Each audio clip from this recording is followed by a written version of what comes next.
قسم ہے 10 راتوں کی، واو کو قسمیہ بنا لیں تب بھی ٹھیک ہے، وَلَيَالٍ واو قسمیہ جارہ ہوتی ہے، جر دیتی ہے تو وَلَيَالٍ عشر، اور اگر واو کو عطف کی مان لیں تو پھر اور کا معنی ہو جائے گا، تو وہ پہلے والی واو قسمیہ ہے اس پر عطف ہو جائے گا، ایک ہی بات ہے۔ وَلَيَالٍ عشر قسم ہے 10 راتوں کی۔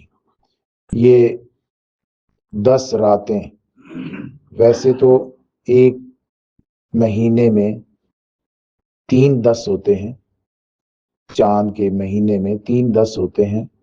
پہلا جو 10 ہے اس میں چاند پورا ہوتا جا رہا ہوتا ہے چھوٹے سے بڑے کی طرف، اور آخری جو 10 ہیں اس میں چاند بڑے سے چھوٹے کی طرف ہوتا جاتا ہے، اور درمیان والے جو 10 ہیں ان دونوں کا مکسچر ہے، یعنی اس میں پہلے 4 دن چھوٹے سے بڑے ہوتے ہوئے مکمل، اور پھر اگلے 4 دن جو ہے وہ مکمل سے چھوٹے کی طرف۔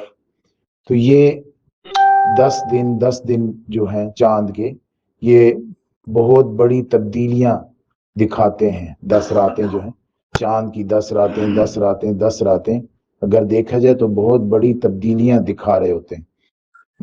ہم اس کے پیچھے کی سائنس کو بھی سمجھتے ہیں کہ زمین اور سورج اور چاند یہ مل کر ہی روشنی اور اندھیرا، یعنی چاند کا کتنا حصہ روشن ہوگا اور کتنا حصہ اس کا تاریک رہے گا، یہ مل کر ہی اس کام کو کر رہے ہیں۔ اور تینوں بہت بڑے بڑے اجسام ہیں، بہت بڑے بڑے جسم ہیں، اور تینوں کا آپس میں اتفاق بھی نہیں ہو سکتا کہ تینوں کی الگ الگ خاصیتیں ہیں، اور تینوں سے ملا کر ان سے ایک کام لینے والا کوئی اور طاقتور ہے جو اللہ ہے۔ تو آپ اس تبدیلی سے اللہ رب العزت کی توحید کو سمجھ سکتے ہیں، اور اس اتنی بڑی تبدیلی سے آپ یہ بھی سمجھ سکتے ہیں کہ اللہ رب العزت قیامت قائم کر سکتے ہیں۔ جو ایک مہینے کے اندر اتنی تبدیلیاں دکھا رہا ہے، اس کے لیے اس کائنات کے نظام کو ختم کرنا اور نیا نظام بنانا کوئی مشکل نہیں ہے۔ وَلَيَالٍ عشر 10 راتوں کو دیکھیں تو آپ کو پتہ چل جائے گا۔ اور 10 راتوں سے مراد یہ بھی لیا گیا ہے کہ یہ رمضان المبارک کی آخری 10 راتیں ہیں۔ وَلَيَالٍ عشر بعض حضرات نے ذی الحجہ کی 10 راتیں مراد لی ہیں، اور حضور اقدس صلی اللہ علیہ وآلہ وسلم کا فرمان حضرت عبداللہ بن عباس رضی اللہ تعالیٰ عنہ نقل فرماتے ہیں کہ ذی الحجہ کی ہر رات کی عبادت لیلۃ القدر جیسی عبادت ہے، اور ہر دن کا روزہ یہ بھی بہت زیادہ فضیلت کا ہے کہ پورے سال کے روزے کے برابر اجر ہے۔ ایک بار آپ صلی اللہ علیہ وآلہ وسلم نے یوں بھی فرمایا کہ جو شخص ذی الحجہ کے ان 10 دنوں میں نیک اعمال کرتا ہے، اس سے زیادہ کوئی بھی شخص نیک عمل کرنے والا نہیں ہو سکتا۔ صحابہ اکرام نے عرض کیا کہ جہاد کرنے والا بھی؟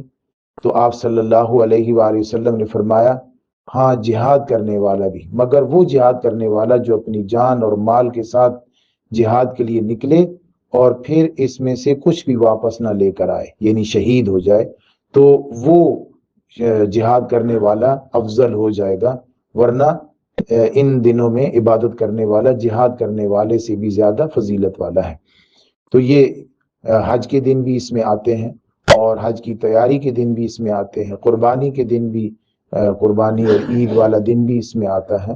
تو اس لیے ان دنوں کی بہت زیادہ فضیلت آپ صلی اللہ علیہ وآلہ وسلم نے ارشاد فرمائی، اور ان راتوں کو ہر رات کی عبادت لیلۃ القدر سے زیادہ فضیلت آپ صلی اللہ علیہ وسلم نے ارشاد فرمائی۔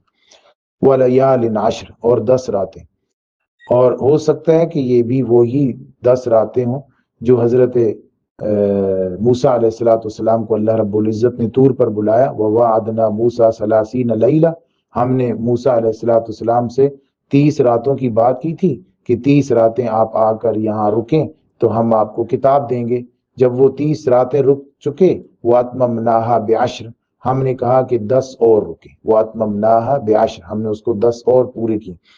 تو 10 راتیں اکثر علماء کے نزدیک وہ یہی 10 راتیں تھیں، یعنی اس کے بعد ذی الحجہ کا مہینہ ہو اور ان کے لیے روک دیا گیا تھا کہ آپ اور 10 راتیں رکیں۔ بعض حضرات نے ایک اور وجہ بھی لکھی ہے، لیکن بہرحال یہ بھی ممکن ہے، وَلَيَالٍ عَشْرٍ، اور 10 راتیں، یا قسم ہے 10 راتوں کی۔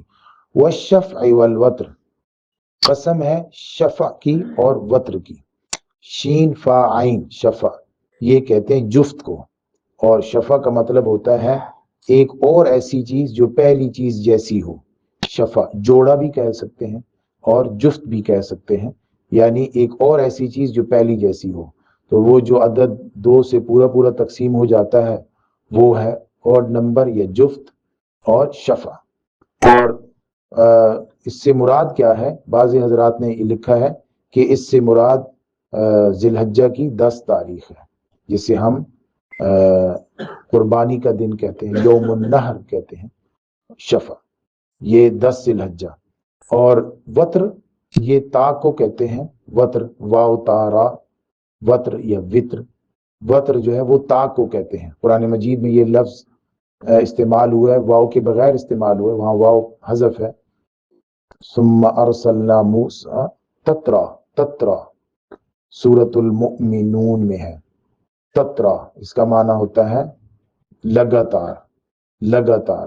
تو وتر کا معنی طاق بھی ہے، اور وتر کا معنی پے در پے آنا، لگاتار آنا، آگے پیچھے آنا، یہ بھی اس کا معنی ہوتا ہے۔ تو تترا، ثم ارسلنا رسولنا تترا، پھر بھیجے ہم نے رسول پے در پے۔ تو یہ سورۃ المؤمنون میں ہے، اس کا معنی تترا، یعنی یہ بھی لفظ وہ واو تا را ہی ہے۔ ایک اور جگہ پہ بھی یہ لفظ آیا ہے اور اس کا معنی وہاں پر بھی لگاتار یا پے در پے ہے۔ والشفع والوتر، یہاں وتر سے مراد یوم عرفہ یعنی 9 ذی الحجہ مراد لی جا سکتی ہے، یا بعض حضرات نے یہ لکھا ہے کہ شفع سے مراد ساری کائنات ہے، کیونکہ پوری کائنات کو جب دیکھا جائے تو وہ جوڑے جوڑے ہمیں نظر آتے ہیں۔ وَخَلَقْنَاكُمْ أَزْوَاجًا، ہم نے آپ کو جوڑے جوڑے پیدا کیا ہے، دو دو کی شکل میں پیدا کیا ہے، یعنی نیگیٹو اور پازیٹو، یا مذکر اور مؤنث۔ اللہ رب العزت نے ہر چیز کو جوڑے جوڑے پیدا کیا ہے، اور خود اللہ تنہا ہے، خود اللہ تنہا ہے۔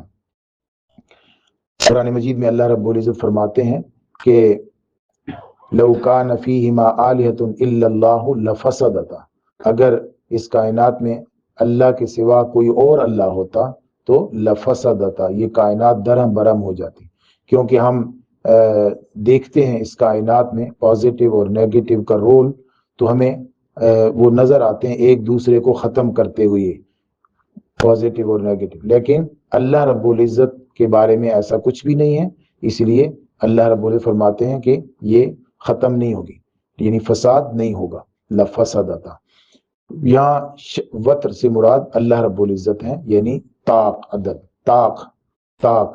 اس طاق کے بارے میں حضور اکرم صلی اللہ علیہ وآلہ وسلم نے کئی بار ارشاد فرمایا کہ اللہ خود طاق ہے اور طاق ہی کو پسند فرماتا ہے۔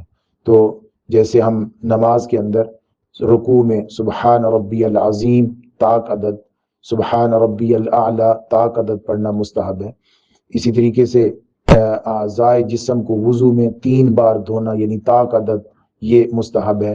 بعض حضرات نے لکھا کہ ایک حدیث میں یہ بھی ذکر ہے کہ کھجور طاق عدد کھانا یہ بھی مستحب ہے، طاق عدد۔ تو طاق عدد اللہ رب العزت کو پسند ہے، کیونکہ اللہ رب العزت خود جو ہے وہ وتر ہے۔ تو والشفع والوتر، وتر سے مراد طاق ہے، اور طاق سے مراد یوم عرفہ بھی ہو سکتا ہے، اور اللہ رب العزت بھی مراد ہو سکتے ہیں۔ اللہ رب العزت نے یہاں پہ کائنات کا مطالعہ کرنے کا حکم دیا ہے، یعنی جب قسم کھائی ہے تو یہ ایک شاہد، یہ چیزیں شاہد اور شواہد کے طور پر پیش کی جا رہی ہیں، انہیں غور سے دیکھیں، کائنات کے بارے میں غور و فکر کریں تو آپ کو چیزیں جوڑے جوڑے نظر آئیں گی سوائے اللہ رب العزت کی، اور جو چیزیں جوڑے جوڑے ہیں وہ ختم ہوتی ہیں، وہ ختم ہو جاتی ہیں، ان کی لائف ہے، آف لائف ہے، وہ اس کے مطابق ختم ہوتی جاتی ہیں، ان کا جو باؤنڈ ہے وہ ٹوٹ بھی جاتا ہے، ختم ہو جاتا ہے۔ تو اللہ رب العزت خود اس کائنات کے ختم کرنے کی طرف اشارہ فرما رہے ہیں کہ تاکہ ہمیں یقین ہو کہ یہ کائنات ایک نہ ایک دن ختم ہونے والی ہے۔ ہم اپنے جسم کی ٹوٹ پھوٹ کو دیکھیں تو ہمیں بھی پتہ چلتا ہے کہ یہ ہمارا جسم بھی ٹوٹ پھوٹ کا شکار ہو رہا ہے اور یہ بھی ختم ہونے والا ہے۔ اللہ رب ہمیں کائنات کی چیزوں پر غور کر کے اللہ رب العزت کی عظمت کو سمجھنے کی توفیق عطا فرمائے۔